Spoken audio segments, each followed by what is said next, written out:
आता जसं आपण मोबाईल नंबर एका कंपनीतून दुसऱ्या कंपनीत सहज पोर्ट करतो, तसंच लवकरच तुम्ही तुमचा बँक अकाउंटही एका बँकेतून दुसऱ्या बँकेत पोर्ट करू शकणार आहात. रिझर्व्ह बँक ऑफ इंडिया म्हणजेच RBI पेमेंट्स विजन 2028 अंतर्गत मोठा बदल आणण्याच्या तयारीत आहे. सध्या काय होतं की नवीन बँकेत अकाउंट उघडणं सोपं आहे, पण जुनं अकाउंट सोडणं जरासं कठीण आहे, कारण त्याला जोडलेले असतात EMI, bill payment, subscriptions, salary credit त्याच्यात होते आणि हे सगळं मॅन्युअली बदलणं म्हणजे डोकेदुखी आहे.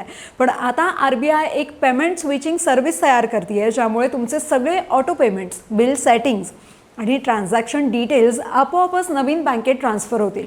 म्हणजेच बँक बदलणं होणार आहे अगदी सीमलेस आणि टेन्शन फ्री.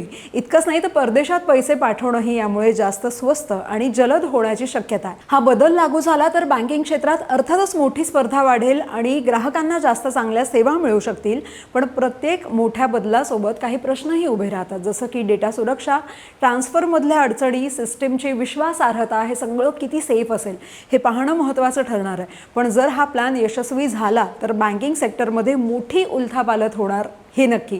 बाकी सध्यापुरता ऑनेस्टली सांगा की तुमच्या मते सध्या सगळ्यात वर्स्ट आणि सगळ्यात बेस्ट सर्व्हिस कोणत्या बँकेची आहे? नावं कमेंटमध्ये ड्रॉप करा आणि लगावतीला फॉलो करा.